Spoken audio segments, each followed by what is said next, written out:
ମୁଁ ତୁମର ସୁରକ୍ଷା କବଚ ହୋଇ ସର୍ବଦା ତୁମ ସାଥିରେ ଛିଡ଼ା ହୋଇଛି ପିଲାମାନେ। କେହି ବି ତୁମର ରାସ୍ତା ଅଟକାଇ ପାରିବେ ନାହିଁ। ସଫଳତାର ପାହାଚ ତୁମେ ଏବେଠୁ ଆଜିଠୁ ଚଢ଼ି ଚାଲିବ। ସଫଳତା ପାଇବା ପାଇଁ ପରିଶ୍ରମ ଏବଂ ଅନୁଶାସନ ସହିତ ନିଜର କାମ କର। ମୋର ଆଶୀର୍ବାଦ ତ ତୁମ ସହିତ ଅଛି।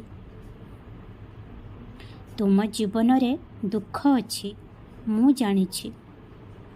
ତୁମେ କାହାକୁ ଜଣାଉ ନାହିଁ, କିନ୍ତୁ ମୁଁ ଜାଣେ ତୁମର ଏହି ଯେଉଁ ସ୍ୱଭାବ ଅଛି ନା, ସବୁବେଳେ ଖୁସି ରହିବା ପାଇଁ, ଏହା ତୁମକୁ ଅନ୍ୟମାନଙ୍କଠାରୁ ଭିନ୍ନ କରିଥାଏ। ତୁମକୁ ଏକ ସ୍ୱତନ୍ତ୍ର ପରିଚୟ ଦେଇଥାଏ। ତେଣୁ ମୁଁ ଚାହେଁ ସର୍ବଦା ଏହିପରି ରୁହ।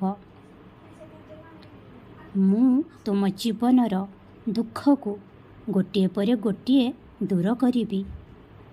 ମୋ ଉପରେ ତୁମର ବିଶ୍ୱାସକୁ ଦୃଢ଼ ରଖ।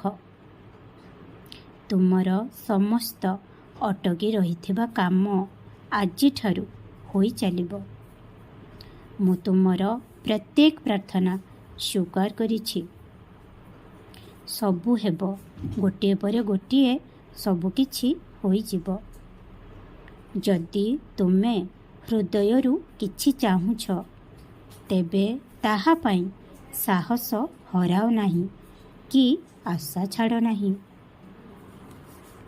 ବିଶ୍ୱାସ ରଖ, କାରଣ ଯେଉଁଠାରେ ବିଶ୍ୱାସ ଅଛି ସେଠାରେ ଚମତ୍କାର ମଧ୍ୟ ଘଟେ।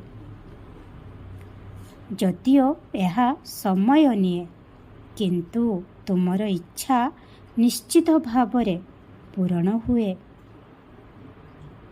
ତୁମର ସ୍ୱାସ୍ଥ୍ୟ ବିଷୟରେ ଚିନ୍ତା କର ନାହିଁ। ମୁଁ ତୁମର ସୁରକ୍ଷା କରୁଛି, କିନ୍ତୁ ତୁମକୁ ମଧ୍ୟ ନିଜର ଯତ୍ନ ନେବାକୁ ପଡ଼ିବ, ଧ୍ୟାନ ରଖିବାକୁ ପଡ଼ିବ। ଠିକ୍ ସମୟରେ ଶୁଅ, ଠିକ୍ ସମୟରେ ଉଠ। ଉଭୟ ବ୍ୟାୟାମ ଏବଂ ଧ୍ୟାନ କର। ମଉଦି ହେଉଛି ତୁମର ସମସ୍ତ ସମସ୍ୟାର ସମାଧାନ। ଶ୍ରଦ୍ଧା, ସବୁରି।